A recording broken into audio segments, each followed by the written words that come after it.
கடலூர் மாவட்டம் அருங்குணத்தில் கனமழை காரணமாக சுவர் இடிந்து விழுந்து 3 பேர் காயமடைந்தனர். மேலும் விவரங்களை எமது செய்தியாளர் தேவநாதன் வழங்க கேட்கலாம். தேவநாதன், இந்த சம்பவத்தின் பின்னணி என்ன? தற்போது அந்த 3 பேரின் நிலை என்னவாக இருக்கிறது? கடலூர் மாவட்டத்திற்கு ரெட் அலர்ட் விடுக்கப்பட்டுள்ள நிலையில வடகிழக்கு பருவமழை தீவிரமடைந்து பல்வேறு பகுதிகளிலும் கனமழையானது பெய்தது. நேற்று பார்த்தோம் அப்படின்னா இரவுல மிக கனமழையாக பல்வேறு இடங்களிலும் இந்த மழை பெய்து வந்த நிலையில பல்வேறு இடங்களிலும் சாலைகள்ல தண்ணீர் தேங்கிய நிலையில தாழ்வான குடியிருப்பு பகுதிகளிலும் தண்ணீர் சூழ்ந்தது. இந்த நிலையில தான் கடலூர் மாவட்டம் கீழரங்குணம் பகுதியில பார்த்தோம் அப்படின்னா ஒரு கடையோடைய சுவர் இடிந்து விழுந்து அங்கு மழைக்காக ஒதுங்கி இருந்த 3 பேர் காயமடைஞ்சிருக்கிறாங்க.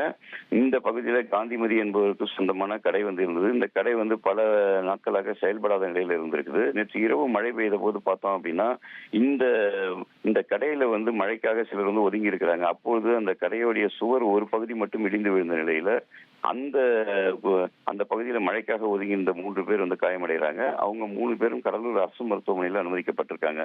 அந்த 3 பேர் நிலைமையும் நன்றாக இருப்பதாக மருத்துவர்கள் தெரிவிச்சிருக்காங்க. இருந்தாலும் இது போன்ற மழை தண்ணீர் தேங்கிய பகுதிகளில் ஈர சுவர்களின் அருகில் பொதுமக்கள் யாரும் நிற்க வேண்டாம் சொல்லிட்டு மாவட்ட நிர்வாகம் ஒரு வேண்டுகோளை வைத்திருக்கிறாங்க. விவரங்களுக்கு நன்றி தேவநாதன்.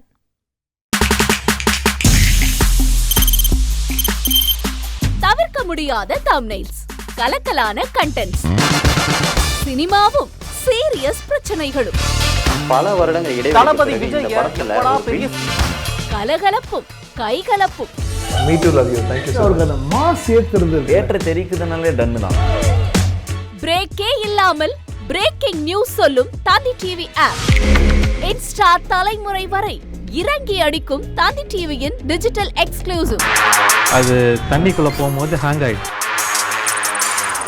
உங்களுக்கு விஜய் சார் எந்த அளவுக்கு ரொம்ப பிடிக்கும்? Of course, Malayalis are huge Vijay sir fans. ரெண்டு பேருமே ரொம்ப பிடிக்கும் எனக்கு. தந்தி டிவி ஆப்பை இலவசமா டவுன்லோட் செய்யுங்க. ஃபாலோ பண்ணுங்க, சப்ஸ்கிரைப் பண்ணுங்க, என்ஜாய் பண்ணுங்க.